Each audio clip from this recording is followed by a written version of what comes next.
beer here. I got to do some drinking. I can't be working out there with the concrete. It works out perfect because when they're done, and I'm done with this, we're gonna go play some Keno and drink beer at the bar.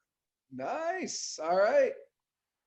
What's where exactly are you right now? Ord, Nebraska.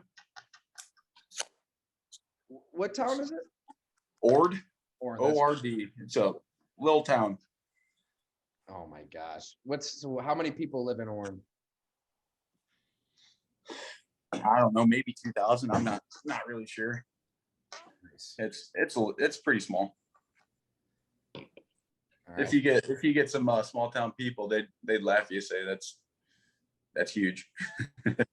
It's like they'd say, "Oh my God, you got a Piggly Wiggly in there? You got 2 gas stations and 2 stoplights? A stoplight." And I'm guessing you're drinking Busch Light, right? Yes, sir. All right. What number is that for you today? Well, hopefully my wife doesn't watch this, but this is about 9 right now. I told you can drink them all day. You don't have to worry. I'm still a little mad that they didn't give you a sponsorship after our story. They didn't read, or is that an NFL thing? They don't want guys doing any beer sponsorships. I'd do it. I don't care. But I think they know that I'm hooked, and they're just like, yeah, screw it, whatever. We'll find somebody else. All right. Well, as we always do, guys and gals, just shout out anything you want at any moment. I've talked to Andy enough here, so if you got any questions about the Browns, hunting, drinking, anything at all, he's an open book. Hey Andy, how you doing? Good, you? Good. Is there a player? I guess I'll start off with drinking. Is there a player in the league that can keep up with you in terms of Busch Light?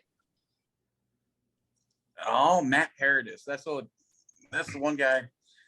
I remember. I think we both had a 30 rack, and he crushed his in about 4 or 5 hours, and I was still on beer number 25. I was like, Jesus, he's a big lineman for the Panthers now. When was that? You got to paint the scene. Oh, well, it was. Yeah, we were just hanging out one day. He stopped over at my house and just hanging out and drinking. I mean, we were just pounding in my driveway. We had some lawn chairs. We were just sitting there watching the traffic go by, and he's 310 pounds. He's a center for the Panthers, was for the Broncos, and he can just put him down. And by the time he finished all 30, he's just like, all right, well, what's next? I was like, Jesus Christ. And I'm not kidding. It was about 4 or 5 hours. He drank all of them. Oh my. He's got a lot of mass, I guess, to handle that. Yeah, that's why I was a couple beers behind. That's why I'm going to blame it on. All right, my man Dustin Green is a big fan. He just raised his hand. I see. Dustin, let her rip. Andy, let me ask you, what the hell happened in Cleveland? Because how do you go from being horrifically bad to being one of the greatest turnarounds I think the National Football League has ever seen? What happened? Well, I think, just a lot of it just happened. Like, everybody bought in with the new coaching staff, and everybody has a lot of respect for Coach Stefanski. I mean, the way he conducts himself, he's just professional. He treats you with respect, and everybody really loved him. And everything that he preached, we're here to work and we're here to win. And he said it every day. And we went in there to work, and, we ended up winning 11 games out of the season, and people just bought in slowly and slowly. So I can't speak for what happened the years before because I was in Denver, but, when you get a collective effort towards one thing, I mean, you're going to have a lot of people that are just ready and willing to fight for each other and for the team, and they just want to win games for each other. That's got to be tough. I mean, because all that stuff sounds pretty, boilerplate, cliche, foundation, culture, but to actually do it, I mean, because it's been a train wreck there in Cleveland for decades. Like, to actually do it, I mean, where would you even start? Like, I mean, you were there day in and day out. It's tough. Like I said, I wasn't there the year before, and even when I was in Denver, we were pretty crappy. So I know the losing part. So we were there with the Browns, and the losing end of things for my 4 years with Denver. And I think when I was with Denver a little bit, guys just when you lose enough games, they just don't care anymore. When it just snowballs. And you lose 1, 2, 3, 4 in a row. After that, you start giving up hope, and guys just really just give up. They just show up so they can collect their paycheck. And that didn't happen. Every time we lose a game, it says, well, just don't make it 2 in a row. So we just don't lose 2 games in a row, and big things are gonna happen.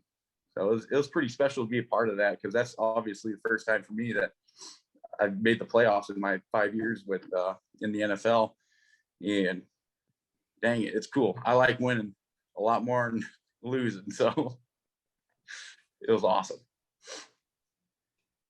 And that playoff game, I mean, I think you guys probably were listening to what the Steelers were saying that week, right? A little bit, maybe. Oh yeah, a little bit. They say don't listen to the outside noise, but obviously with social media the way it is these days, everybody's going to see it and hear it, and they say to drown it out, but you're going to use that to your advantage. Our coach always says, don't say anything in the media to give them, any extra fuel. You want to just compliment them and tell them how great they are in the media. They're just going to love it and think that they already got the game won. But the good thing about football and any sport is you still have to play the game. Yeah. That goddamn media, aren't they just the worst? Man. I know. It's trash. Ass reporters. All right. Whoever wants to fire away, let her rip. Hey, Andy, how you doing? Brandon here. Nice to see you. See you. Question for you. I'm a big Big Ten fan, big Wisconsin fan. Question Sorry to for hear you is Nebraska ever going to be relevant again? I guess. I hope so. Yeah. Oh, man, and I hate that it came from a Wisconsin guy. I guess it's better in Iowa, I suppose. I'll give you that. But I'm really hoping so. I think we got the right coaching staff there with Frost and the guys that he brought in with between whatever coaches, strength coaches, and our trainers are great. Our equipment staff is great, but you just got to bring in the right players. There's no reason that Wisconsin, Iowa, and all those other Midwest teams should be just killing us every year. So I think when he gets a few of the puzzle pieces in place, that things will skyrocket. But I don't know when that'll be. Hopefully we win another championship in my lifetime. I don't know. Maybe Nick Saban will retire and give us a chance, but because they're recruiting pretty well. I mean, we're recruiting great. Yeah, I mean, you always see they're in the top 25 or so recruiting, but then you just got to turn that into something. That's the key. So hopefully he can coach them up and make it work. But I'd like to see him relevant, because I usually turn the TV off after about the third quarter and watch something else.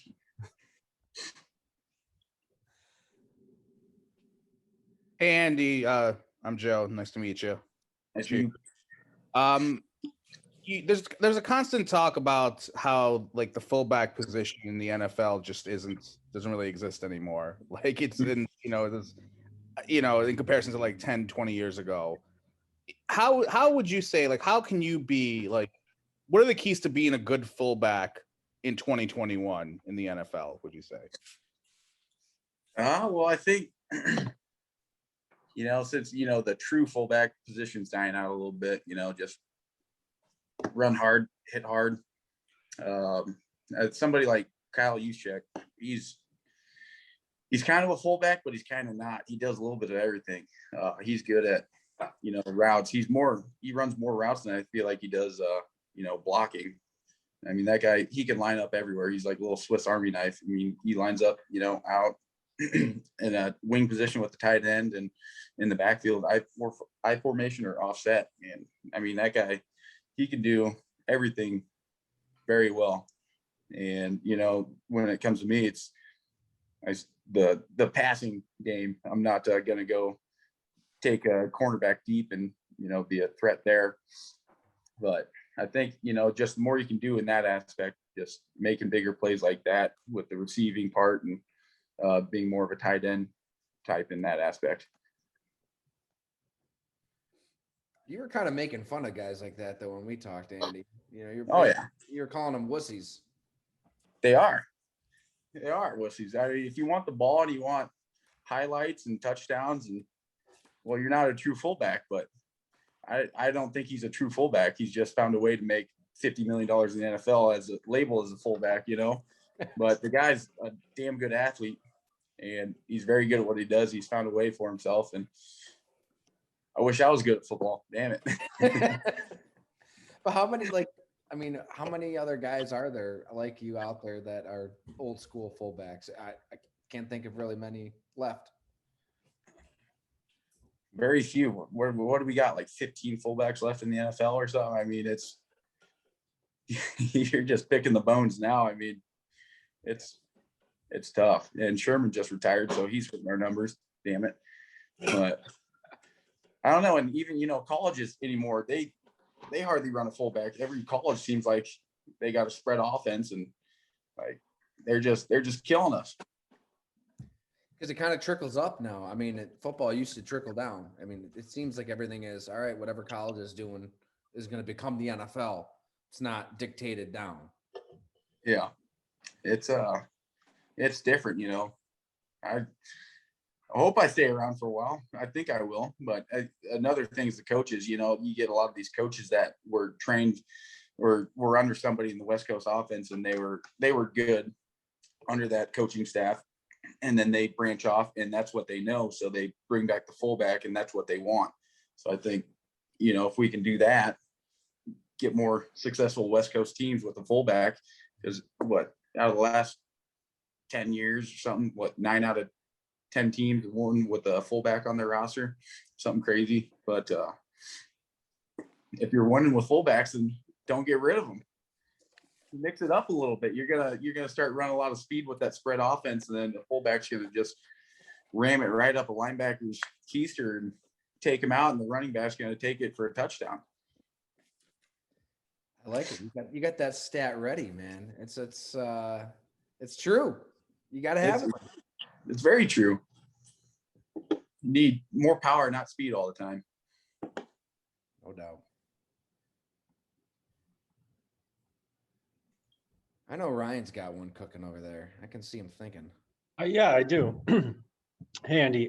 So before I jumped on tonight, I found this article that you, after you had been drafted in Denver, where you had gotten the name Hammerhead or the nickname Hammerhead, and it described, or it had a quote in from you from the Denver Post. It says, "Being a fullback, it's different than a pulling guard. A fullback is looking to kill you." How do you manage, or how do you sort of balance the rules against big hits and things like that? And does that ever come up in your mind? And secondly, what is your game plan like? What is your preparation like during the week? I mean, are you studying, how linebackers are approaching, trying to get to the ball? Are you studying tendencies from different players? What's your approach like? Because obviously your responsibilities are varied. It's not just, potentially running the football here and there or catching a pass, but it's really blocking and finding a way to get guys open in space. So how do you game plan for that?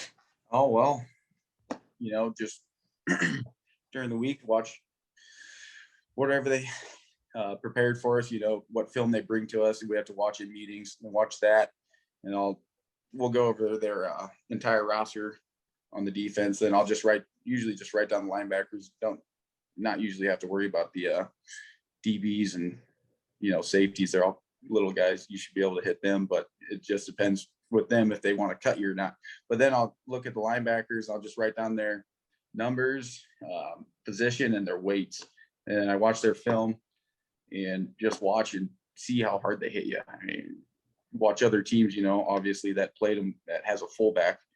And just like to see how hard they're going to bring it and what can I expect from them, and it's a lot too. It's just, are they going to try to dodge me? Are they going to try to cut me, or are they going to hit me? So you look forward to the guys that are a little light in the little light in the ass and are willing to hit you, because a lot of those guys try to get out of the way. But then you get these big guys that don't even care about the running back, and they just want to hit you.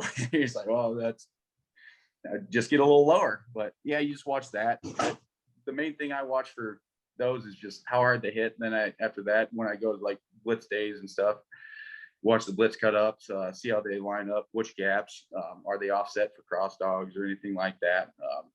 What's the rotation look like for, if I am in for pass blocking, do I have to pick up a nickel or a safety or anything like that? So, I mean, you just got to go through everything. And the coaches, they break down a lot of that film, and they'll just give you like little cut ups where you watch 40, 50 plays and you can study off of that.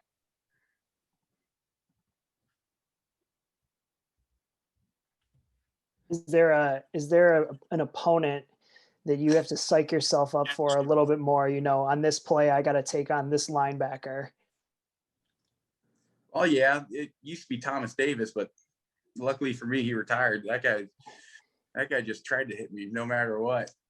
It was my first game in Denver, and that guy, he was with the Panthers at the time, and I broke 2 face masks against him, like not like bent a little bit, they're like crumbled in.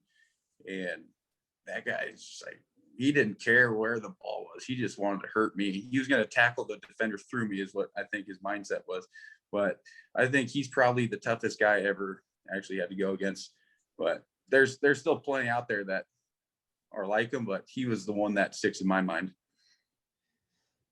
And that was, the last game he had played before that one was the Super Bowl. And remember, he had the thing. Didn't he put like a rod in his arm? He had like 20 stitches or something. I thought he played with a broken arm or whatever it was, and he's just a tough guy. I think he just retired this year after 15, 16 seasons.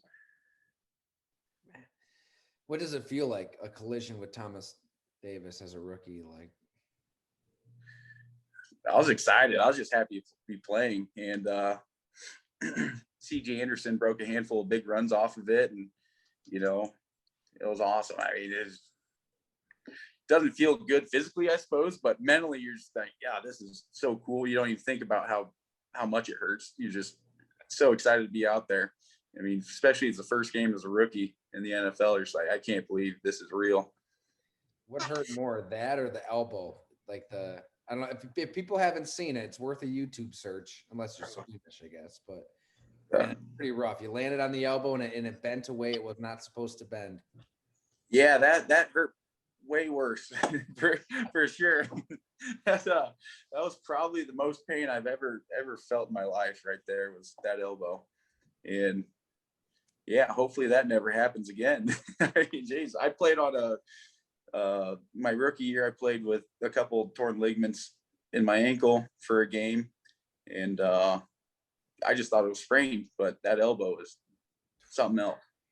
You got Fangio yelling at you, "Get off the field!" Right? Yeah, I was sitting there holding it, and there was less than 2 minutes left in the half or something. We're trying to score, and you get an injury timeout or whatever it is, and I was sitting there, feeling sorry for myself. He told me to get the fuck off the field. I was like, all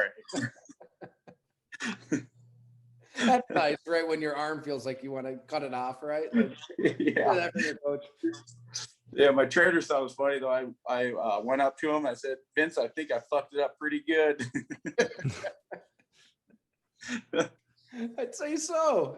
Then you were done, right? That was it. The Denver was over. That was it. Yeah. Hey, Andy, I got another question for you as far as opponents go. When you come off the field, and I know as an offense, you kind of get together maybe with your position coaches or maybe other players. If you could pinpoint maybe a player or maybe a few different players where when you're on the sideline, you got to watch what they're doing on the field, whether, it's obviously you play divisional games 2 times a year, but is there some player that comes to mind where no matter what, you get off that field as an offense and you're like, all right, I got to see, so-and-so, I got to see, whoever. That might be a little bit more for the quarterbacks, just to see what kind of pressures that they're running and all that. Just because, they're always going to they always do whatever their tendencies are. They have their base rushing or blitzing packages. So they're always going to do that. But for the quarterbacks, I think more that they're going to look at that stuff. But for me, like if I make a good block and a linebacker or something, you know, we got those little iPads or whatever, and you can go through there and you can look. They give you 4 shots from the sideline and the end zone.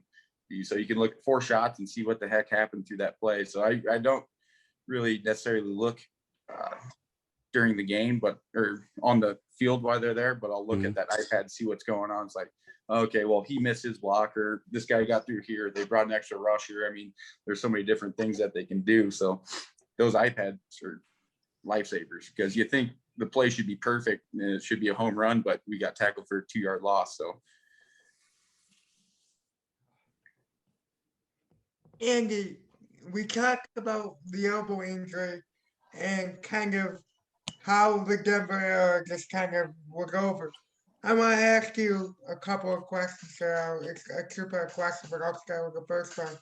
What is it like to find out you're on the chopping block and you're getting traded to halfway across the country? when you're what? What's it like to find out that you're being traded and on your way on an airplane going across the country? Oh, it was at the time, it was heartbreaking, because me and my wife had just bought a house in Denver. We signed that 3-year extension with the Broncos, and we found out that she was pregnant with our first child. And, you know, that was a week later, I get a call from John Elway saying, "Hey, pack your crap and get out of here," basically. I mean, he was nicer than that, but I mean, at the end of the day, that's how it goes. But I was just not very happy, especially at the time, because you know how at the time the Browns were not very good for a long time, and it was like, hey, of all the places you could put me, John, you took me to the Browns. And yeah, it sucked, because we had to sell the house, we had to pack up, move across the country, and wasn't stoked about it. Neither was my wife. You know, she's in tears. She's on the phone with her mom crying. It's like, "Sorry, babe, I don't know what to tell you, but this is kind of what we signed up for." And you know, it worked out. I think things just work out. You moved 7 days. I just looked this up. You moved 7 days after the COVID-19 pandemic started. What's it like to move in the middle of a pandemic? Well, we headed back to Nebraska. So we just packed our bags, you know, just enough clothes to last us for the next 4 or 5 months, whatever it was going to be. And because we weren't even sure if we're going to have a season with the way everything was going later and later. So we just packed up, went to her parents' house and my parents' house in Nebraska, and we stayed there for all OTAs and everything. I mean, it was actually pretty nice to be back in Nebraska. I wasn't too upset about it. Otherwise, we would have stayed in Denver. I would have been just sitting there doing squat. But I could go back to Nebraska and, you know, see my family and work for my brother or whatever the heck I want to do, fish, hunt. So that was nice to get back there. That's a great question, Dustin, though, because it's like, I mean, we see the transaction go across the bottom of the screen, right? And at the end of it, you know, everybody just kind of whatever, you know, just happy. But like, there's a real life implications there for you and your family. I mean, your wife's pregnant. You got to move to a new city. You're going across the country. You think you're all set in Denver. I mean, it happens to a lot of guys all the time, but I feel like we just kind of skim over this stuff as an observer. Yeah, I think so. Because, you know, you see a lot on social media during the free agency, and teams make it sound like a good thing when they cut a person. And they're like, "Oh, that frees up however much in cap space." And fans are like, "Oh, that's awesome." But, you know, it's people with kids, you know, and families, and you're packing up, and it's stressful for them. They think, "Oh, you're making all this money." It's like, oh, well, personally, me, I'm making dang good money, but you're not. I wouldn't call myself rich by any means. I still got to work when I'm done with football, but I think a lot of that, they just make it to where fans cheer for the team more than the players a lot of times, where they, you know, would rather have them cut and, you know, uproot their family and go here, go there, whatever it is. And yeah, it's challenging, I think, for anyone. And you just got to kind of roll with the punches with it. I feel like it's gotten more dehumanizing, you know, even in our lifetime. I don't know. It's with fantasy football, with gambling, with everything. It's just you guys are kind of commodities, and you know, don't really have. Oh yeah, that's just how you treat. We're just treated like a horse in a horse race. They don't. A lot of people don't care. They just want their team to win. That's what it is. You know, lifelong Packer fan or whatever team it might be, and you might fall in love with a handful of players just because you know they were the best. Obviously, like Brett Favre or something like that, and anybody else, you know, it's just chopped liver. That's it.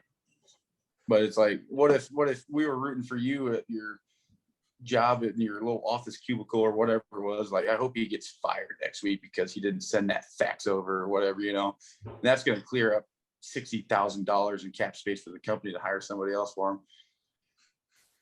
It's so true. It's so true. I don't think people Sad. like that very much. No. If you were telling them you hope they get fired. So Wow. I don't know how we change it, but it pisses me off too. It's bullshit. it ain't gonna change. It'll get worse or just stay the same. Completely. Hey, Andy, you talk about the OTAs. You were able to do OTAs in Nebraska. I don't know what you'll tell me about this, but right now there's a spat going on about wanting to keep virtual OTAs, and the NFL Players Association wants to stay home and do their preseason workouts. What do you think about OTAs being virtual, or would you rather be back on the field? I personally like to be there in person. I think you can't beat running plays with the team, you know. That's just, I know they're trying to get rid of it. I don't know where that came from, but you know, they think the product's good enough without OTAs. But I personally like to, you know, get that chemistry with the team, run through plays and, you know, work out with the team. And I just think it's a better fit for everyone. Some people don't feel that way. They think that, you know, what they do on their own, that's good enough to put out there on the field. But I think, you know, especially for, you know, the younger kids, I think that hurts them. You know, the new free agents and the draft class that they just brought in, that it hurts the rookies more than anyone because they don't know what to expect. They don't know what's going on.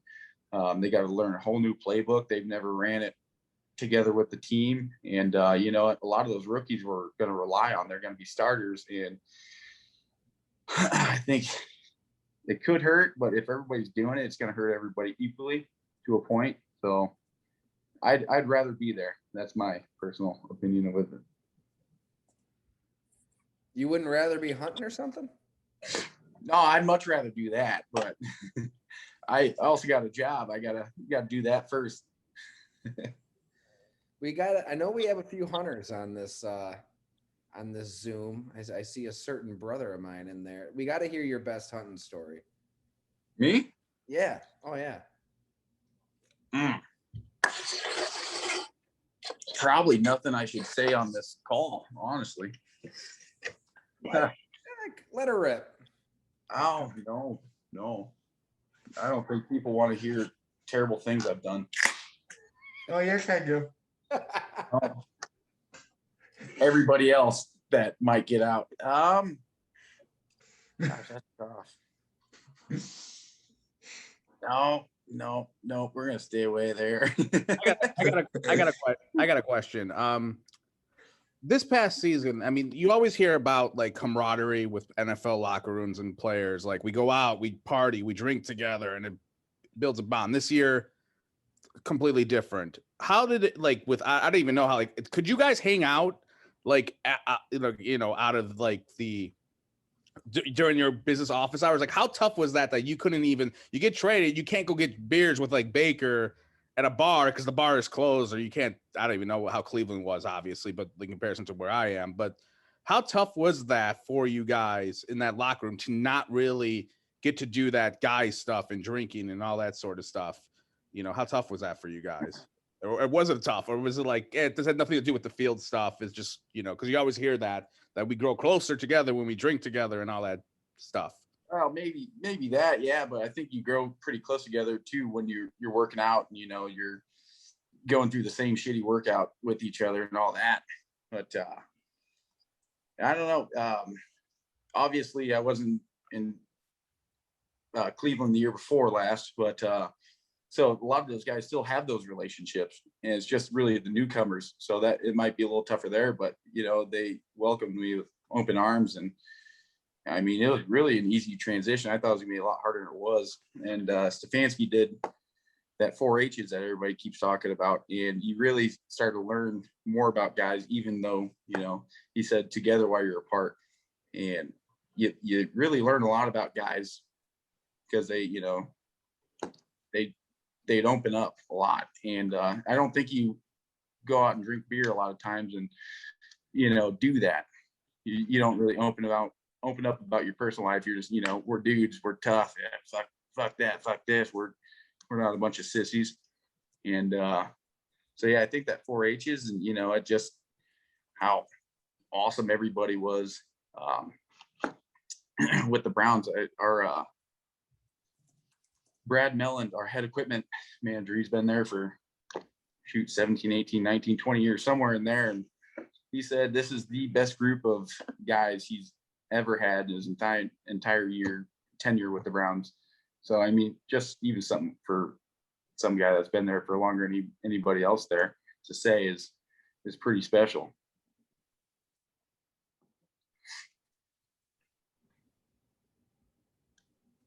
What's Baker Mayfield like day to day? Baker, he's just a 12-year-old living in like a 26, 7-year-old's body. I mean, the guy's just a jokester. He's just always messing around. But when it comes to football, he's all business. I mean, that guy wants to win more than anybody in the world. I mean, he's a competitor, and it shows, I think, the way he plays. But off the field, damn it, that guy's funny as shit. I love him. I love that guy. I don't know why he got such a bad rep in the media for the first 2 years. I don't get it, but he's one of my favorite guys in the world. Just like cracking jokes, like just what kind of guy is he that we don't see? Yeah, all the time. Yeah, you don't see it at all, but well, he's cute. I think we were playing I wasn't there. I was watching from home, but the Jaguars in Jacksonville, and they did like a full D-line shift. He said, "Oh, that was fucking cute, guys." He got under center and went with cadence. I mean, just shit like that. He does that. It's just hilarious the way he is. I love him. I love when he was asked about that afterwards, and he's like, I don't know what you're talking about.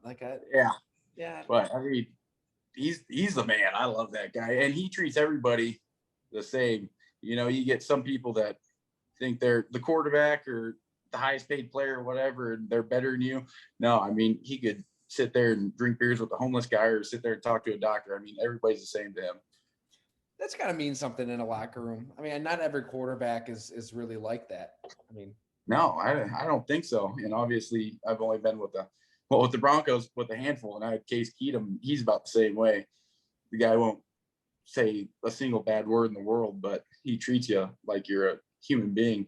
And I think just something like that too, that makes you want to play for him. I mean, you want to play with him. You just want to win with him because he treats you well and you want to do well. And if you drop a pass or do whatever, you feel bad because you feel like you let him down. And some guys, don't feel that way because they're like, oh, screw it, I don't care. It was a shitty pass. It's like, no, I should have caught that pass. I wanted to catch that pass.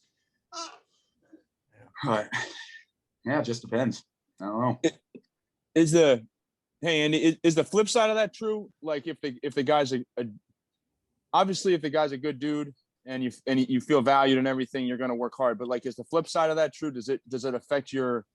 Because I feel like there's in that game, you know what I mean? Like, is there any ability to not go full strength or full speed or anything like that? Because everyone says, "Oh, good guy, you're going to work harder for him." Is the flip side of that too? If the guy's a jerk or a dick, I feel like you can't take your foot off the pedal just because for your own safety. But like, is that a subconscious thing, or how does the other side of that work?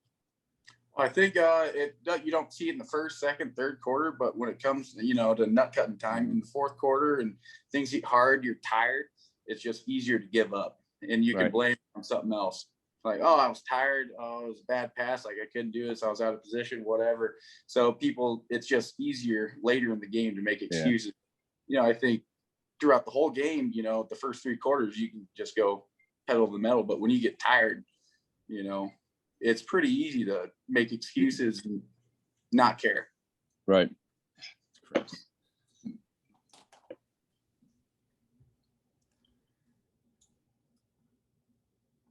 I got a quick one here. Actually, first, thanks for raising the standard of badassery for other Andys like myself.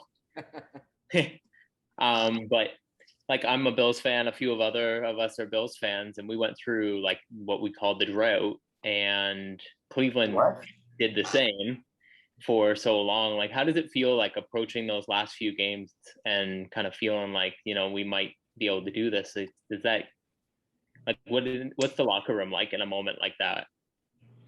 Before? Or even before, and then the moment you guys realized like we did it. Oh, that you made the playoffs, or? Yeah. And then even just knowing like what that means to the city who's been without for so long. Well, after, I'll tell you, everybody was fired up. I mean, everybody was dancing in the locker room. I didn't dance. I'm not a dancer. I don't want to make a fool of myself, but no, everybody's going nuts. They're just so excited. Everybody's doing their videos on their phone and stuff. And it's pretty special. That's the first time I've ever made the playoffs. And I was stoked. I mean, I couldn't believe it. I was like, this can't be real. And yeah, it was awesome. But I already forgot the second part of your question. Oh, just even like this, you know, approaching that kind of moment, like the games before, and you know, the like jokes of like, oh, it'd be so Browns for this to happen, or because we had the saying, oh, that's so Buffalo. Oh, okay. No, I think, you know, especially with whoever said Browns is the Browns, was it Juju or somebody? Yeah. You know, that really fired everybody up. People were upset. They're like, all right, we'll show them. And everybody has their own way to approach it. A lot of people don't voice it. Some people do, like Kareem Hunt. I mean, he's out there. It's like, I'm gonna, you know, everything on the side. I'm gonna kick their ass. I'm gonna run for whatever. Yeah, I mean, everybody was stoked. I mean, the locker room before, it's just, you could hear pin drop. Everybody's just sitting there focused. They're sitting there envisioning themselves like making plays and how it's gonna go. And yeah, it was damn good because we were up 28-0 in the first quarter or something. It was dang cool. And I think, you know what, the other benefit for us too is, you know, people think, oh, it's just the Browns. Like, oh, we don't have to take them seriously. We beat them twice, or we already beat them early in the year. And we almost beat them last week when we played 4 or 5 less of our starters. So, I mean, this is going to be a piece of cake. So, I mean, that hurts them too. So that's why you don't sit there in the media and say stupid things. Yeah, I mean, there was I think it was Leroy Horde, old Browns fullback, said like, he goes, you guys don't understand like the effect it has on a Browns player when the other team, the Steelers, are basically saying, you guys suck. We're gonna play our backups. We don't care about you. We don't care about this game. And just kind of, you know, treat it as nothing, like, because they knew that they would play you, right? Like, next week. Yeah, so I would think as a Browns player, like, that's motivation. Like, oh, they don't think that we're anything because they rested their best players. Yeah, it's big time motivation. I mean, and I think you saw it out there. I don't even think I really have to go into much depth. I mean, the way we played that game, we kind of really went out there and just kicked their ass. I mean, we fizzled out a little bit in the fourth quarter or second half. Didn't score, 40 points or whatever it was, but didn't need to, obviously. Well, our mistake, Andy, was we had Vince Williams on last week. We should have just had you guys on together because that could have been fun. Or maybe it would have been a disaster. I don't know. Probably. Nah, just kidding. Don't worry. We're going to be gunning for each other next year. Austin, Dunn, chime in. I see you over there. Andy, what's going on? Ah, I'm Tyler's younger brother. First off, hell of a birthday. We share the same birthday. I got 3 years on you, but made oh, today nice. a great day. Damn good day. Oh, great day. Second, I'm surprised you're not you don't have any more of the orange ones left. No, that's just certain times. You got to bulk up. I usually buy about like 10 thirds of these during October because they only sell for the first month. So, And you still got some left. That's the problem. I'm telling you. You got to buy a couple pallets. Well, yeah, I was surprised. That was deep in the fridge. I had to dive for that one. But since no one's talking about hunting here, I thought I'd chime in. So when the schedule comes out, are you looking at the bye week and saying, I hope this is during whitetail season? Oh yeah, every year. Even last year was a bummer for me because well, actually when the schedule first came out, our baby, she was due November 2nd, and that happened to line up with our bye week. And when she told me, she's like, oh, that's perfect. The bye week's over that weekend or that week. I was like, you're damn right. It's perfect. I'm going to Nebraska. I'm going to go hunting. We're going to hang out with the family and my brothers. And she was like, she looked at me like I was an idiot. I was like, what? She's like, oh, I babies due that weekend. I was like, shit, damn it. So if she's born early in the week, I can probably make it the weekend. No, I was kidding, but All right. So is whitetail, is that your number one goat when it comes down to hunting, or are you kind of all over the board? Whitetail, turkey, coyotes. Yeah. I mean, I'll shoot anything. But it's whitetail, turkey, and coyotes. And whenever I can sneak out, prairie dogs and whatever other things. Oh yeah. I've read the article there. Prairie dogs were brought up there. Do you ever go out of state at all? Or do you just stay in Nebraska to hunt? For the most part, Nebraska. I just don't like dealing with all the tags and stuff. And yeah, then you pay a whole boatload of money to shoot a moose or an elk. I shot a cow elk in New Mexico, and it was like $2,000. Like, man, meat's not that good. I can buy a cow for that. Yeah. Would you say you're a meat hunter then, or are you all about deer management? Well, I think our property is too small to manage. We only got 55 acres, but if it wants to get shot, I mean, I'll shoot it. We still eat it. Yeah, pretty much. I'd love to have horns too. I mean, I've only shot one deer that I've ever mounted, and the rest are, just fill the freezer. But yeah, I've been trying to get Tyler out there, but that hasn't happened in the last. Come on, Ty, we gotta get you out there. I can't, so growing up, this is a true story. So me and Austin, I'm only 2 years older than Austin, and everybody in our family hunts. Like our grandpa, our dad, we've got a lot of land.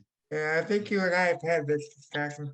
I think we did, Dustin. Yeah, it was a Sunday, right, Austin? The hunter safety course, and it was I was a huge Packers fan.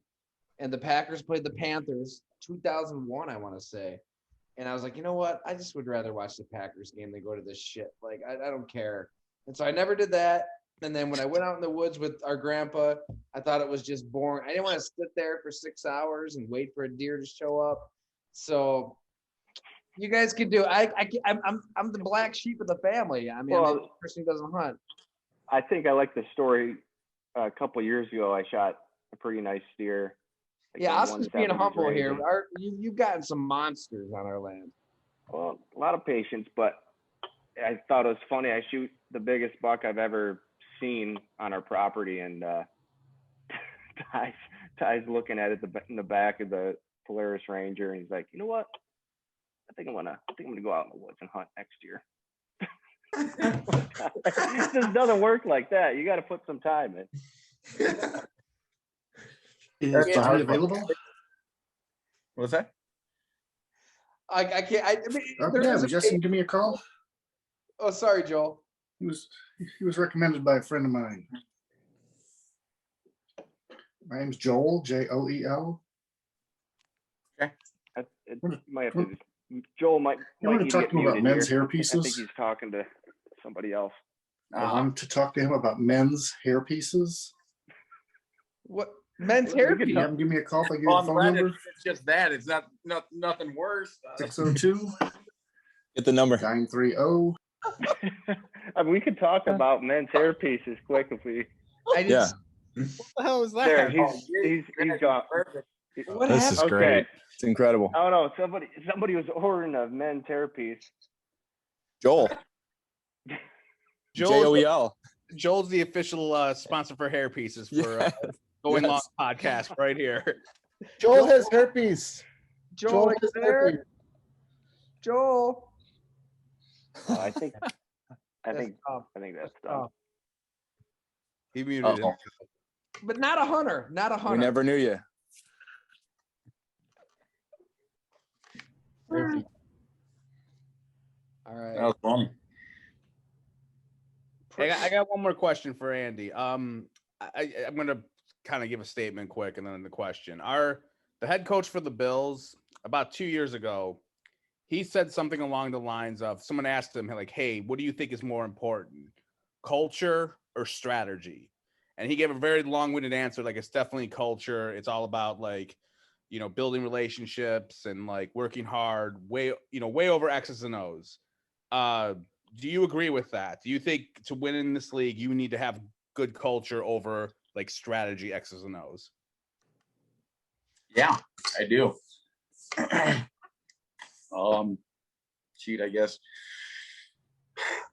I mean, look at the Patriots when Tom Brady was there. He won 6 championships, and everybody thought everything that always happened was perfect, but it wasn't always. I mean, they did so well all the time at all the, they did enough at the right times, and the few things that didn't go their way, they were still able to overcome. And I think that's, the culture still, because they care about each other and everything. I mean, just tough to explain. It's kind of a lot like we were talking about earlier. I mean, just building those relationships with people. And I'm sure, if you win, you got to have people that like each other on the team. So, I mean, that would be my example, is that. And they built some sort of culture there that nobody else in football or hardly any other sports in the world have done. So whatever it was, they had the, winning formula, and they did it, even when they were making mistakes. Yeah, it's like, as a Bills fan that watched all that, like when they're always making the right plays and they're always like not making the dumb penalties, not going off sides when there was an interception. It's like, it's not luck, you know what I mean? It's like there's a reason that they're a cohesive unit and they trust each other and all that stuff that we don't see. And it's, I think, someone that, like, as you grow older and mature and like you see that, it's like, man, that's why it is. It's not just bullshit or the refs or luck or whatever else. And then because then you see it replicated, you see another team. So it's cool to hear from someone that plays the game and sees it now and respects it for what it is. Yeah, I mean, there's really no details too small that. I mean, a lot of teams, they're good and stuff, and they just look over the small things, whatever that might be. But yeah, you just got to do everything, every little thing. It doesn't matter. It's got to be right. And even when you do mess it up, maybe it was just a little thing, and they were able to do enough good things right for 20 years with Tom Brady, and they won 6 championships with it. That's just unheard of. All right, Andy, can you hear me? Oh, yeah. All right, I got a question since everyone's talking about all these Bills fans. Tell us about Jarvis Landry. Thank you. I love Jarvis. That guy's super nice. He's a little bit like Baker. I think that's most of our team, always just joking. I mean, there's nobody that, like high profile players like Jarvis, Baker, Myles Garrett, that won't talk to anybody, like a rookie, or maybe we'll leave the rookies out. I don't know. They are a different class, but just because you're supposed to. But somebody like me, I'm a fullback, and I'm just a little guy. I mean, they'll talk to me. They'll joke around with me. I'm just like, growing up or in college, watching these guys, it's like, man, it'd be cool to play with one of those guys one day, And same thing with like Odell Beckham Jr. He's just a cool, down to earth guy. And gosh, it's just everybody on the team. There's nobody on the team that I could tell you that I didn't like or have no respect for. I mean, everybody was just awesome. Everybody got along, and yeah, I mean, it was just a special year. I mean, I've never been a part of anything like it, really, to that extent. I mean, high school, but who cares about high school? We're in the NFL now.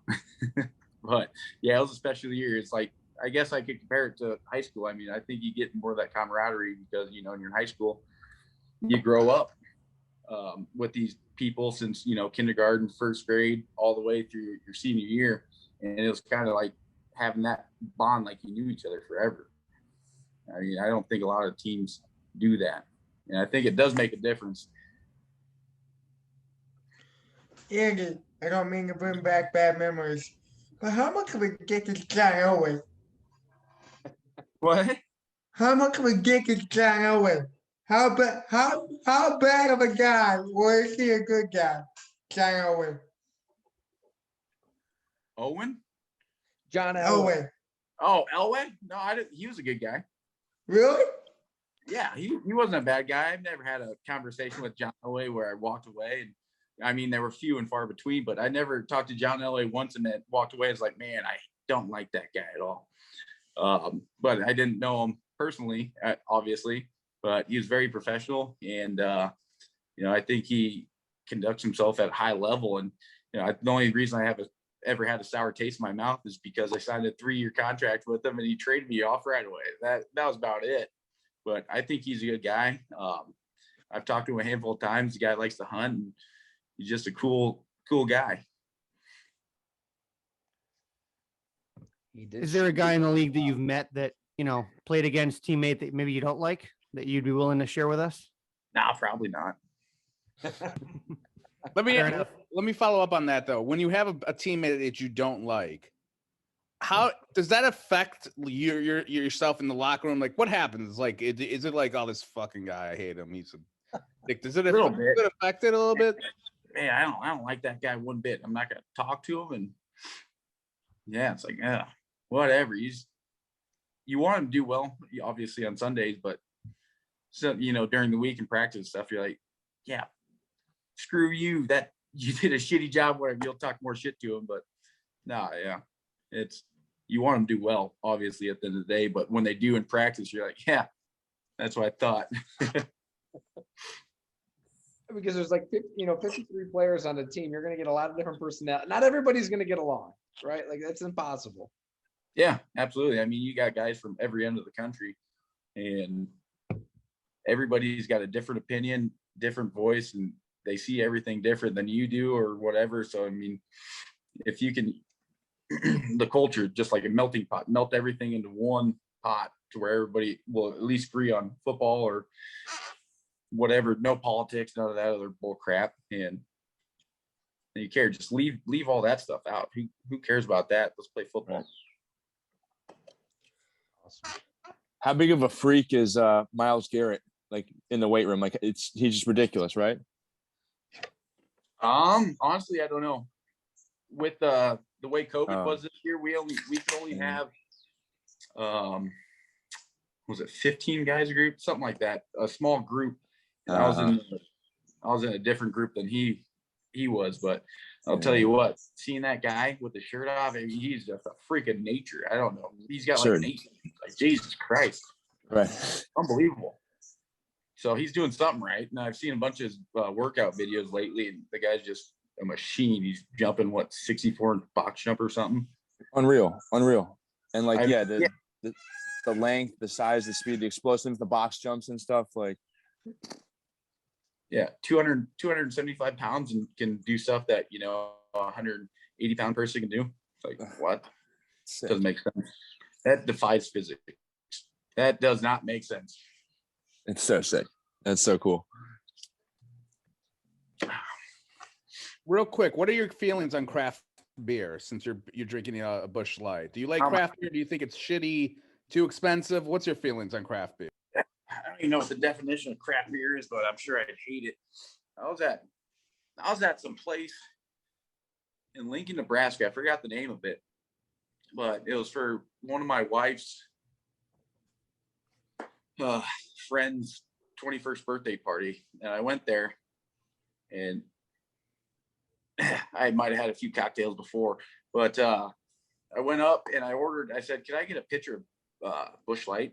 And she said, oh, we don't have that here. And I said, okay, well, can I get a pitcher of Bud Light then? She's like, oh, we don't sell domestic beer. And I was like, Huh?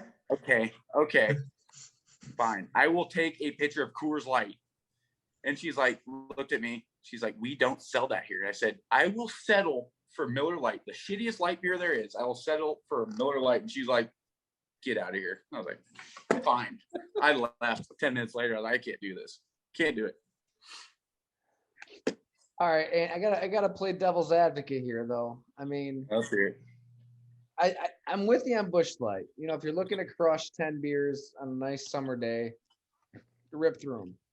But I mean, all domestic. I mean, it's all kind of piss, right? Like, don't you want to enjoy your beer a little bit, have a little bit of taste, a little bit of enjoyment, something like a nice Hoptimonium from Hamburg Brewery? I think where you're wrong is you don't think I enjoy this. That's all I enjoy, Tyler. Well, Ty, you can drink 20 of these, and after 3 of those hoppy beers you got in your hand right now, you're ready to. I can't do those. Bedtime. I can't do those beers at all. I mean, A couple 9.0s, yeah.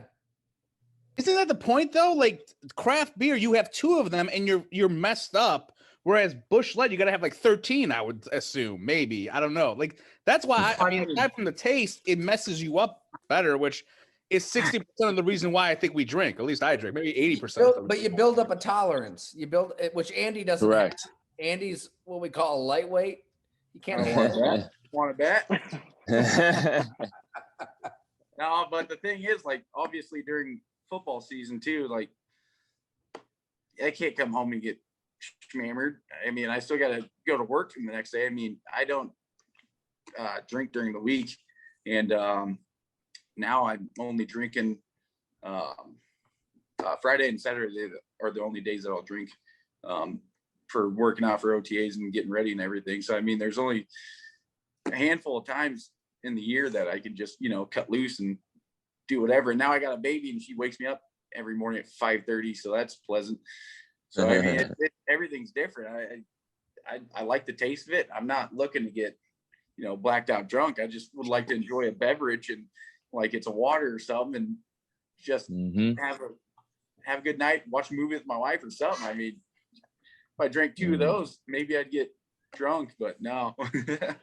How is can you just turn it off during the season? Like, are you able to drink during the season here and there at least? Very little. During the season, if it's a home game, early game, I'll come home and I'll drink a handful of Busch Lights and whatever. And then on Monday too, because our off days are on Tuesday, so I'll drink a few beers on Monday. But then it's you got to get back, you got to recover. So I mean, if you're getting drunk all season, I mean, I'm probably not going to have a job very long. So I'd like to play a few more years. Hey Andy, I got 2 questions for you. I'm in the hometown of Earl Campbell right now. So one of my questions is like, what running backs or fullbacks did you like growing up? The second question is I want to ask, can you answer about your championships? And when I say that, I mean wrestling. And these guys busting on you. You got to make weight. You couldn't drink beer wrestling 89. But I want to know about your favorite players, and then just could you tell us about one of your state championships and your favorite moment wrestling? Because I love wrestling. Growing up, obviously I was born in the 93, and that was when Nebraska was good. But then I didn't really realize, I think it was about, 8, 9, 10 years where I like really started to ever watch football even and cared about it.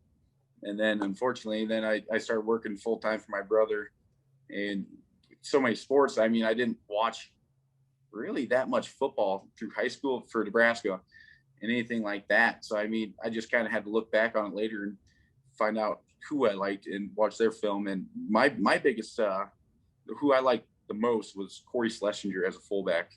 That guy's, Jesus, just a hammerhead. He just killed people. I think it was the 94-5 championship, one of those two. I mean, he scored 2 touchdowns, obviously, but what he did do was he was on kickoff return, and some guy was running down, and he loaded up. He just had his feet planted and hit this guy and knocked him out. The guy just got knocked out, and the guy had a full head of steam on him. And he literally just had it was unbelievable. Hardly moving, just knocked this guy out running 15, 20 miles an hour down at him. Crazy. And the second question, sorry, I got on a little rant there. Yeah, I just want to know, you had a heck of a wrestling career, man. Was there like a favorite championship for you? I mean, that's not easy to win 2 titles like that. It was probably my first. I won that first one because I made it. I was 37-0 going my sophomore year, going into the finals, and I got stuck. The second time in my life I've ever been pinned. First time I was in first grade, and that sucked. I thought I was gonna beat this guy. He won state the year before. I was like, who cares? Who gives a shit? He's got to go through me. And I had a deep single leg on him, and he just did some crossface on me. I went straight to my back, and I was sitting there counting the lights. But the next year I was like, I'm gonna be back here. I'm gonna win. And worked hard, whatever, and came back and won. And that was special because that was, obviously the first time and working 17 years to get to that point. And then the second one was like, well, this is going to be a breeze. I mean, there was nobody in this weight class that could beat me in Nebraska. So, I mean, it was nice to win another, That's but cool. It was the first one that was special.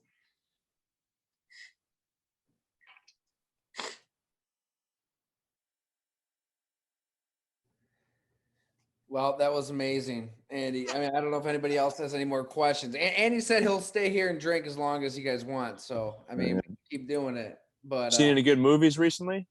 You said you like to watch movies and have a beer. Seen anything good? Oh, what was the last thing we just watched? I'm trying to think. I haven't watched a lot of movies in the last few weeks. That's usually when we're just by ourselves. Yeah, but true. What we watched a series not too long ago that was good. Oh, we watched the first season of Big Sky. I like that. Yeah. I'm really waiting for Yellowstone to come back out. True that. Yeah. When is it supposed to come back? I think Ozark has another season coming out pretty soon. Do you watch that? Yeah, I watched what they have 2 or 3 seasons, but yeah, somebody told me that they might be canceled. It usually comes out in March, and then Yellowstone comes out in June. Oh, I didn't hear about that. That sucks. Yeah, and this is through people telling me because I was asking them. Oh, well, I think this. It's like, or just take it for a grain of salt. I don't know. Well, no, I thought it was March too, but March is running out. We're about done with March. Right. Yeah, we're about done. Well, I haven't even seen any advertising for it either.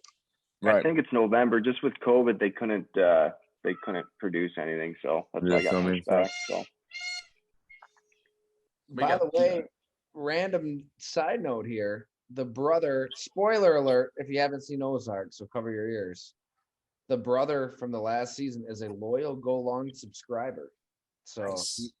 Well, they killed him off. What are you talking about? I wasn't gonna say it. Everybody. I don't know why they're having another season. Everyone just died. He was great. So, Austin, we were debating this with our dad. Like, I loved his character. I thought he was awesome in Ozark. Wait, was it the druggy brother? Yeah, the brother. He was. I couldn't stand him. He couldn't do anything right. He's a subscriber? He is. Yeah. No shit. Wow. Yeah, no shit, right? I didn't know that. Wow. He's a great dude. We were messaging. Sure he's a great guy, but I didn't like his character. I didn't like the character either. You didn't man. like his character? It was forced. It was forced. He meant well. I get it. He meant well, but damn, he screwed everything up. Yeah. His sister was willing to kill him. I mean, that's how bad it was. I know, but I thought he played a great part. I thought he was a great actor. I loved it. Oh yeah, he did it well. But like, what do we do now? We're killed off. I'm sorry, Jim. Was it say get him on the happy hour, right? Oh, we got it. We got to make it happen. He was For on. sure. He was on a Marvel show. That guy, the actor who played the brother. He was on oh God, that Iron Fist, which was on Netflix. It got canceled. It was terrible. But like he was on there before he did that. We'll get him on. I'm gonna send him a message this week. We'll get him on next week. They did him wrong, man. Like they already knew he was like a druggie, and then like decided not to give him any drugs after the fact. It was like, dude, just put him back on drugs and he'll be fine. And they're like, fuck it, we're not gonna put him on drugs. We're just gonna let him crazy. Well, they did him wrong. He got off the drugs because he was sleeping with that gal. That's right. He did it on his own. Yeah, but I would have thought his sister would have put him back on it, like after they broke up. Like, okay, hey, you gotta go back on here, like back on here, like you were before. And instead, they just whacked him or whatever. What the hell happened? I already forgot what. I have to rewatch that show. That show's great, though. That's a great show. It's a really good show. Yeah. Well, maybe sometimes enough's enough. I don't know. Sorry, Jim. Fire away. Oh, he's muted. Jim, you're muted. No, I'm good. I didn't have anything there. Andy, do you follow any other sports? You hockey, NBA, anything? Rarely. Wrestling. I watched a little bit of the college wrestling last weekend. That's about it. I mean, I hate basketball. It's just a horrible sport. And then I like going to hockey games. They're intense when you're in person because I mean those guys are just so quick back up and down the court or the rink. But other than that, not a whole lot. I don't like soccer. Hardly. Only watch baseball if it's during the main event, whatever series. But no, not really. Andy, you gotta tell the like now. I mean, you're like building decks. We were texting about decks earlier today. Like, tell these guys what you were just up to with that deck. Oh, I got a buddy, the best man in my wedding. I was the best man in his wedding, and he's building a house right now. And he poured the concrete in our cabin, and we went out there last Sunday and built his deck. He's got a heck of a deck. It's like 600 square foot. We're not completely done yet. We still got to do a catwalk and steps and wrap it in fascia, but it's a big deck. Sick. Hey, one more question with Andy about getting traded. This is so random. I'm curious. Do teams pay for you guys to like ship all of your furniture to Cleveland or like how does that work? Like in terms of like moving, like, cause like, normally jobs will do that. Like, hey, you got to come here. We're going to pay for you to move and all that shit. Like, do teams do the Browns do that or do teams normally do that in general? Yeah. I think if you're traded, obviously for me, I don't know if you get cut or released. I don't know how that works, but yeah, all my crap was packed up on a semi and hauled straight to Cleveland, free of cost. And they shipped my wife's car. And then I drove to Nebraska first, and her parents actually drove our dogs out. We flew there, and her parents drove the dogs out from Nebraska. But yeah, it was all free of charge. It was pretty nice. What kind of dogs do you have? I got 2 Goldens. They're wimps. I love Goldens. We had Goldens growing up. They're sweethearts. I mean, Grizzly and Teddy. They're both girls, and Grizzly's the older one. She sounds a lot tougher, but man, that dog doesn't want to get up off the floor ever. And she's only 3.5, but she's a wimp. And the other one, if I knew how to train a dog to hunt, she would have been a perfect one. She's just full of energy and just wants to stare at every bird, squirrel, rabbit, deer, anything and chase it. I mean, she loves it. I was gonna say you don't seem like a golden retriever kind of guy. I would have expected something else. I was expecting like a boxer or one of those kinds of guys, man. I wanted. Go Go ahead. Go ahead. Oh, I wanted German Shepherds. That's what I grew up with. She said, no, they're not good family dogs. And I said, okay. You just see She's the boss. So I just exist now in her world since the baby was born. We had 2 dogs.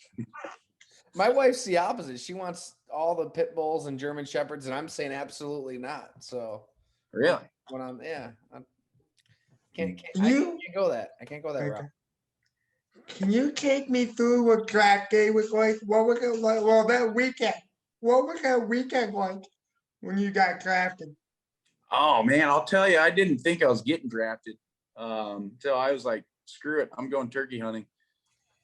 And I had this old blue, it's a 2000 Dodge Ram, and for some reason, every mile I drove it, I got a new nail in the tire.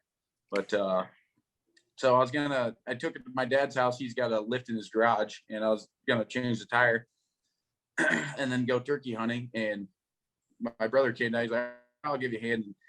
He came down, and I got a call while we were changing this tire, and answered the phone. It was John Elway, and said, we're drafting it. We're coming out, or you're going to be in the selection. So you'll pop up in the next 2-3 minutes. I was like, okay.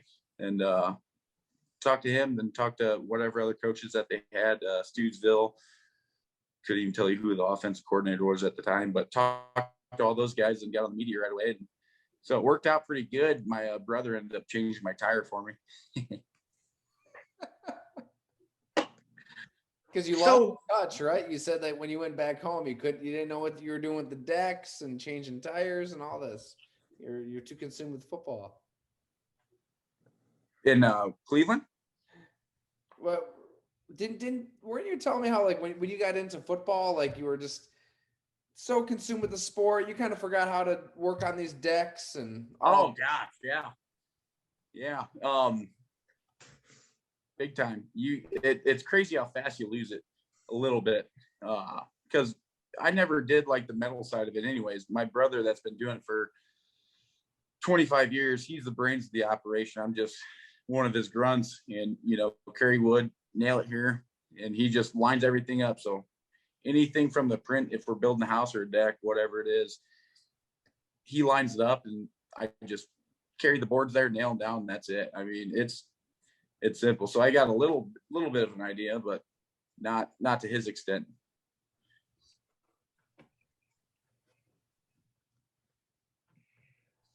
Andy, I got a question for you about fishing. I'm assuming you're a big fisherman. What do you fish with? Do you have a particular fish you go after? I'm a bass fisherman up here in Wisconsin, so kind of curious. I mean, if there's anything specific you like to use over something else, or kind of break into that. I love to fish, but I'm not huge into it. I used to be really big when I was a kid, then I kind of stopped for a while for whatever reason, then got back into it the last 4 years or so. But I don't know, I just basic worm, not like worm that you buy at the bait shop, but rubber worm. But bass fishing, that's the only way to go. Bass and crappie. Amen. Yeah. I do enjoy you probably got plenty of walleyes up on your end. That's fun. A lot of muskie too. Yeah. Muskie are a fight. They're fun. Yeah. We used to go to, when I was a kid, we used to go to Minnesota. My parents' friends moved out there when they were retired, and they used to take us out on the boat, and you could catch walleyes and northerns all the time. And Jesus Christ, yeah. And he'd tell stories about how he'd have another fish and a northern come and eat it, and he'd catch 2 fish. It's just wild how mean those suckers are. Yeah, they're vicious, especially during the spawning season, which is happening now. They'll eat anything that moves. Yeah, I've never cleaned one of those suckers, but I heard they're bony if you clean them out. Are. Yeah, they are. Brandon, did you ever go up to Sturgeon Bay and do some sturgeon fishing? I haven't. I mean, I probably never told you this, but I just moved back home. I was in the Army for 15 years. So I've missed out on a lot of time. So I'm catching up. Man, that's awesome. Thank you for your service. That's awesome. I appreciate that, man. Thank you. Yeah, thank you for your service, man. Wow, 15 years. That's 15 years. Brandon, where were you for 15 years? Let's see. I actually was going to ask Andy about this because I lived in Denver for a while. So I started off in Savannah, Georgia, upstate New York, Fort Drum. Then I went to, where did I go next? Went back to Georgia. Then I went to Fayetteville, North Carolina, and then out to Denver, Colorado. And then obviously in between there, I went to, I was in Iraq and Afghanistan a few times. So I was going to ask Andy about Denver, your thoughts on Denver. I hated Denver, but what are your thoughts? I love Denver. Yeah. Loved it. I liked outside of Denver. I didn't like Denver, the city of Denver. I guess I should clarify. The city's horrible. Yeah. Okay. Now we're on the same page. Yeah. The city. All right. So I liked where I was at in Colorado. I Okay. guess. Yeah. I didn't. Yeah. I mean, the city of Denver is just full of bums and just, it's not a great place at all. Especially where the stadium is too. It's right in the middle of it. It's a bad area. I was gonna ask you about that, Andy. What's it like playing in a bad area of a bad city? Like, are you ever afraid that something crazy is gonna go down and the stadium's gonna blow up? No, where the stadium was, I mean, it wasn't terrible. It's when you get more downtown Denver is where you get more of that, crappy area. It's just really just full of like a little bit of poverty more than you'd think. And, Yeah, that's bad. it's just so overcrowded with people. And I think that's why that comes out. But, and the traffic is what I hated. Oh, God. I-25, no matter what time of day you went there, you plan for an hour. If you live 20 minutes away, plan for an hour trip to downtown Denver. Yeah, when I first moved home, it was like kind of like a cultural adjustment for me because I would be like, okay, I got to be here in a half hour. I got to leave like 2 hours prior. You know what I mean? Yeah. I got to go somewhere 30 minutes. I got to leave like 2 hours prior. So yeah, you're right though. Like you were saying about the traffic in Colorado, it's and it doesn't matter what time of the day. There's always an accident. There's always construction, always something going on. A caveat off of that, Colorado. Did you ever go up Manitou Springs up to the mile high hike up into the mountains? Did you guys ever do any training out there? I know some of the other is that where the Olympics are, or the Colorado Springs? Yeah, they train. It's the Olympic city of the United. Yeah, they the headquarters are right there. They had us go there my rookie year for a couple days or whatever. They didn't let us train or anything, but okay. Actually, no, I think they might have let a few guys. I said no, I'm taking my break, jeez. But yeah, we just got done with OTAs and everything, and they're like, they ship all the rookies off, and all the vets are free to go wherever they want, and it's just us rookies there. And they made us do a trip. We went up to, we took a train up to a mountain or something. Yep. And they made some big deal out of these donuts that they made up there at 14,000 feet. It was like, yeah, okay.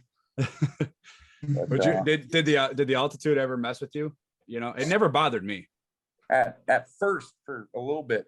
Okay. I realized it took me longer to catch my breath. I just, I mean, I wasn't tired because I was just go, like trying to get ready to like even be there. But I'd come back and like from running a play and my coach would be talking to me. And I was like, I shouldn't be breathing this heavy right now, but I'm not tired, but why am I breathing so hard? Yeah. It's definitely a cool city. I like I said, I did like it. I just didn't like we talked about earlier, but I did enjoy it. Yeah, I think that's any big city. I mean, I couldn't live in any. I'd rather be dead. What's Cleveland like? I'm curious. I've been to Cleveland a couple of times, and downtown Cleveland's interesting. Well, like I said, any big city like downtown Cleveland, that's a place I don't want to be.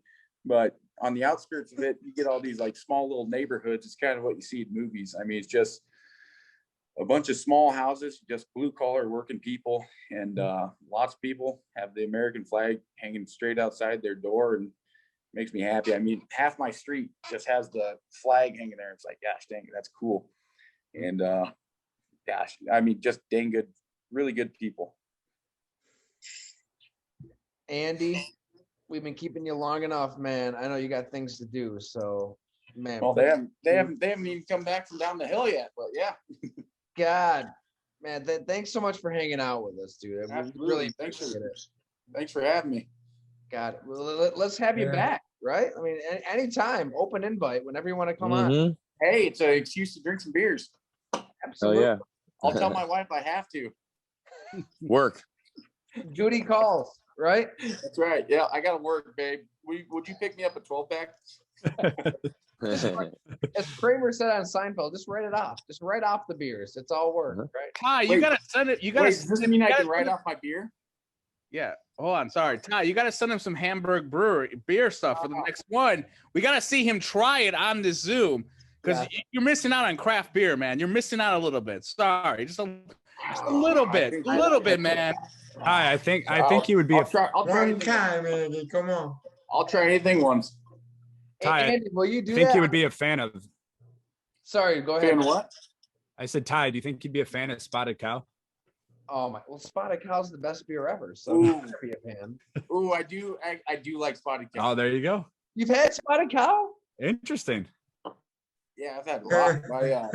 My best friend is his dad's from there, and he's still got his uncle that lives there, and he brings it down every now and again. Then in Denver, there was one of our trainers that is from Wisconsin, and every time he'd make a trip, he'd bring a couple cases. Andy, you give me an address, I get you cases. All right. I'll get you an address. Give me a Venmo and I'll pay you for it. I don't even want any money. Just give me an address. Oh, no, that ain't fair. We'll make it happen. We'll send you Spotted Cow, some hamburgers, and then we'll try to bring you into the craft world on the Go Long Zoom. All right. Andy, thanks so much for coming on, man. That was phenomenal. Thank you for having me. It was a good time.